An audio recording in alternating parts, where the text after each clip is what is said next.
Hey guys, my name is Chantel. Welcome back to my channel and thanks for hanging out with me today. So today we're going to talk about Ace of Diamond Act 2 episode 21.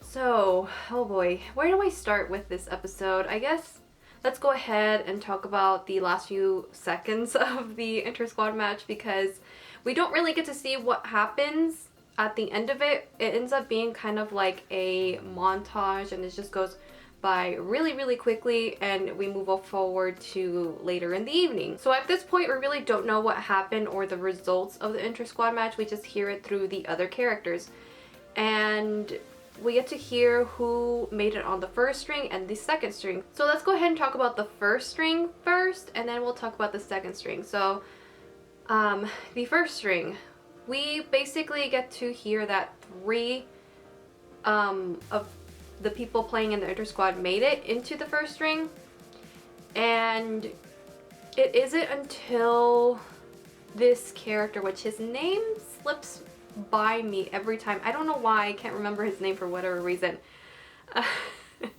I feel kind of bad, but this character mentions how now that three people got into the first string, that means that there's going to be three people coming out of the first string, and I was like, oh shit, because I was really happy for the people that made it into the first string, but he made a really valid point. I was like I said, oh shit, like now I'm really curious to see who's gonna get booted off the first string, and man, I don't know who is gonna get kicked off the first string because I feel like everyone that's on the first string right now definitely deserves to be on the first string, so this is gonna be like tough to see.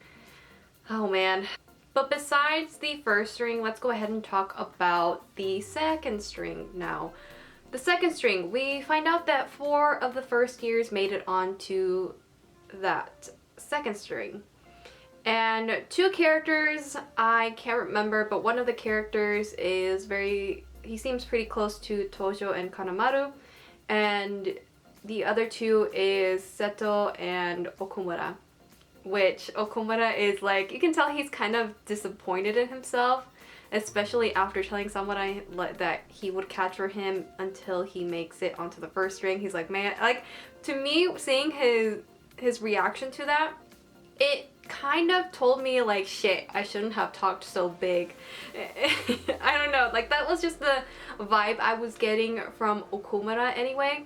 At least to me personally, that's what I was getting at. I think this definitely tells Okumura he definitely needs to work even harder to make it into the first string, but also we get to see that he wanted to make the first string not just for Samura now, but also because of Miyuki. Because we do get to hear him say that he was running out of time, he doesn't have much time left before he retires, and I was like, huh, that's really interesting. I really like getting to see what Okumura is thinking, because to me it kind of looks like he definitely values Miyuki's input and the way that he plays. He definitely admires him in some way. So I thought that was really interesting to see, because he's not that type of person to really say what he's feeling. At least to me, that's what it seems. So it was just, like I said, interesting to hear his thoughts. And since we're on the topic of Okumura, can we talk about how he started growling again in this episode? I thought it was so stinking hilarious. I love it when he growls. It's just so funny. It's so cute. And I love how when he's growling in the classroom and he has like this aura coming out of him, Seto can like feel it from the other classroom, and it's so funny. Like I thought that was kind of hilarious. Like his Okumura senses was tingling. Like that was funny. Anywho, besides that though, he does listen into Miyuki's little what the other characters call Miyuki's cram session, which I thought was kind of hilarious. A lot of the characters gather in Miyuki's room. Basically it's like all of the pictures, and we also have Yui joining in, and Okumura is like in the corner listening, like as far away as possible from everybody, which I think is kind of like, he's so awkward. He's definitely paying attention and listening into what Miyuki has to say, which is why I said that I believe that he values like his input and what Miyuki has to say about everything. Otherwise he wouldn't even be bothered to listen to what Miyuki has to say in the Miyuki cram school, as they say.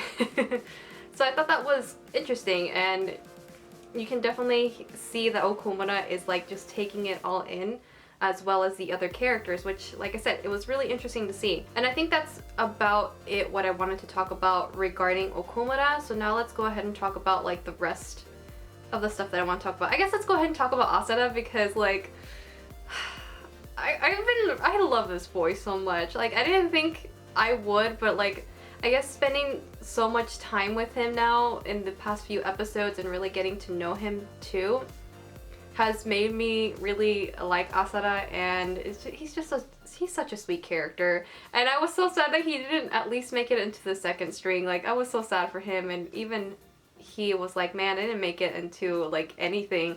But I think he definitely does realize that he needs to work harder, and he felt like he didn't live up to Okumura's expectations, which when he said that, I was like, oh no. I personally feel like he did live up to Okumura's expectations. Like, I don't know. I think Asada did really good in that match. He showed some potential, because like I said in my last review, he made me eat my words, and I definitely see potential in Asada. And you know, him making into the first or second string is definitely not a big deal. He's still a first year, so he has time to grow, and I'm actually really excited to see how much he's gonna grow and see just like what he's going to do in order to improve. Like, it's gonna be really interesting to see. Which, interesting enough, Kuramochi actually gives him some advice and like gives him like a little bit of a pep talk, and I was like, oh, my sweet boy. He's so sweet. But Kuramochi, as I said in my podcast episode for Ace of Diamond, I mentioned this about him, and this is like one of the reasons why I love Kuramochi. It's just because he's so observant, and because he is observant, I feel like he's able to give like really good advice, especially like concerning right now, like for example with Asada. He gave him some advice. He was like, don't worry about it, it's not a big deal. You still have time, just like bulk up, train, and like eventually you'll get better. And he told him just, I can't remember his exact words, but he's like, perfect your pitching or something among those lines. And I was like, oh man, my boy, like giving like really good advice to a sweet, sweet first year boy. Like, I don't know, I really like that moment between these two. But also, can we talk about the one thing that I was like, oh my gosh, I wish you guys could have heard me the minute that I saw this in this episode. My boy's abs. My boy. My boy Kuramochi. Miyuki might be my ultimate husbando. But let me be clear on that. But Mochi is my husbando. And I love him. And this just sent me like,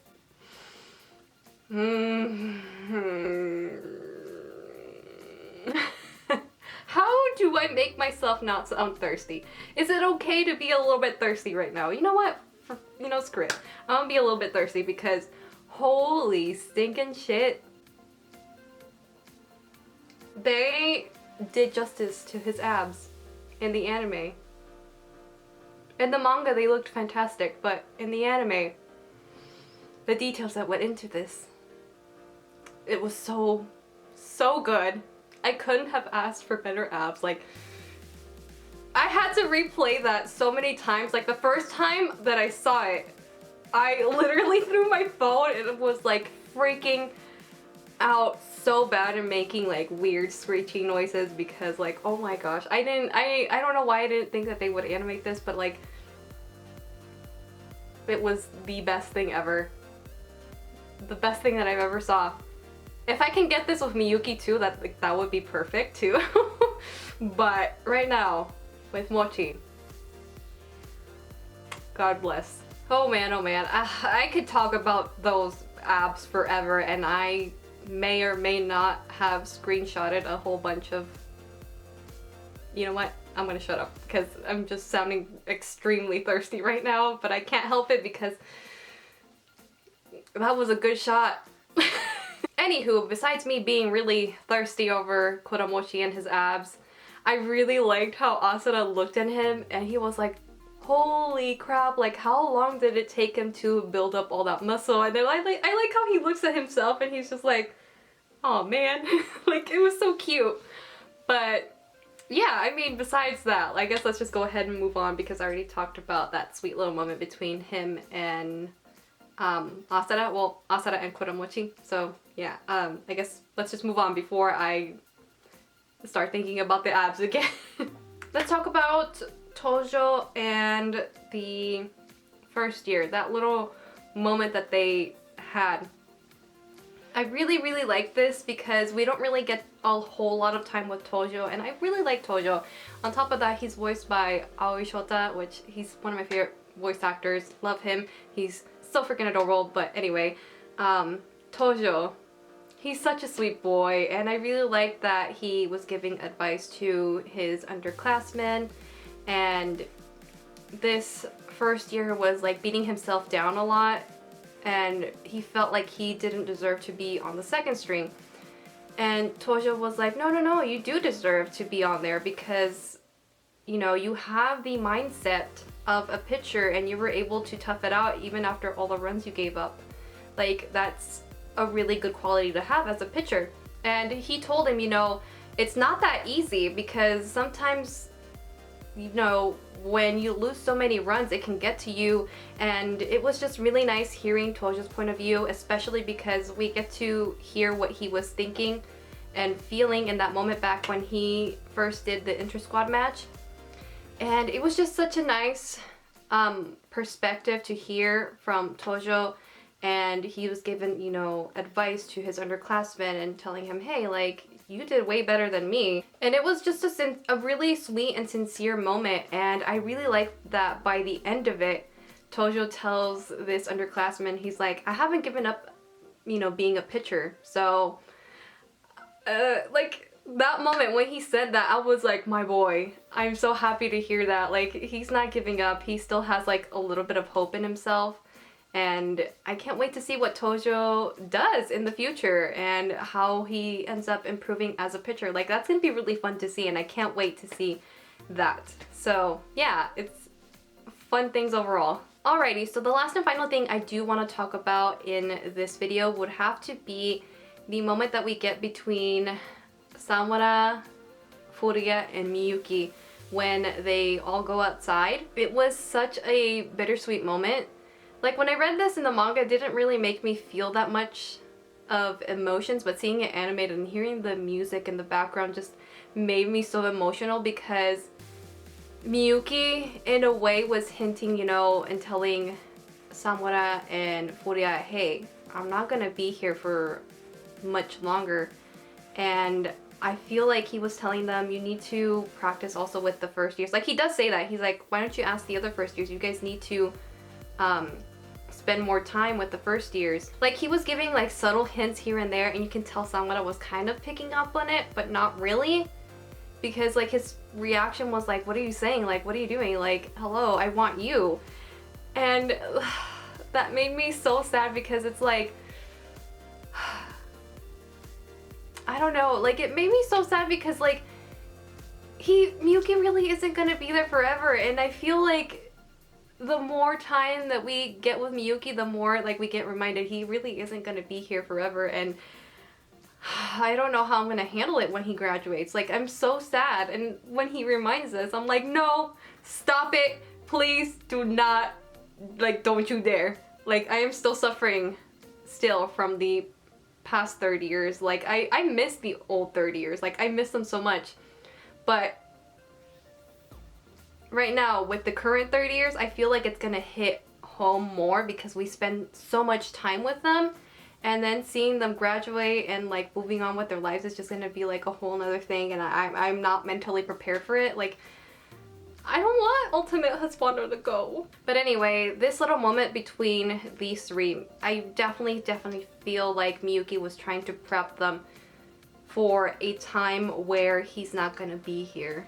And that just, it sucks all around, but it's also the reality. They really do need to get to used to having other people with them, like having the first year's catch for them. They need to start getting used to that. I also feel like the first year catchers definitely need to spend more time with Furia and Samura, because they're basically going to be the next ones to have to take care of these two. They're going to be the ones catching for them, because once Miyuki's gone, it's gonna be up to these two. So I definitely feel like Miyuki knows this, and it's also why he told Samura and Furia, like, hey, you guys also need to go and practice with the first years, not just me all the time. Like, it was, like I said, it was just a really bittersweet moment. But it's the reality. He isn't going to be here for much longer. And now that we're on the topic of Miyuki, I do want to mention where there was this moment between him and Kuramochi where they're like talking, and Miyuki's just like constantly thinking. You can tell he's thinking about a bunch of stuff, and he tells Kuramochi like basically what he's thinking. He's like, I don't have so much time left, and I can only teach, you know, these two so much. I don't know how to go about it, how to do it, because I don't want to like overdo it and like make their brains like explode or anything, or basically make it too much for them. He's trying to find like the right balance of like what they can take and what to do so they can learn new stuff while he's still there, because like time is running out and he knows this, and it sucks hearing that.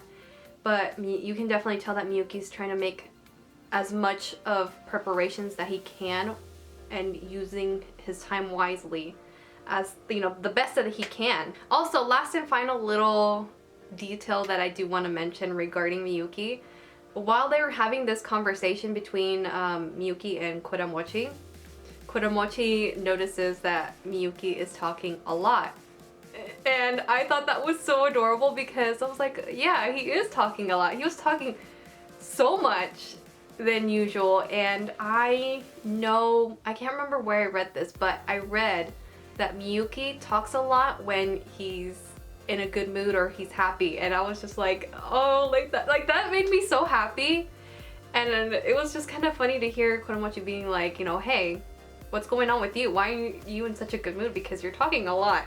Like, I thought that was a cute little moment. But anyway, my boy Miyuki is, you know, he's so cute. I love my ultimate husbando. Anyway, that's basically it.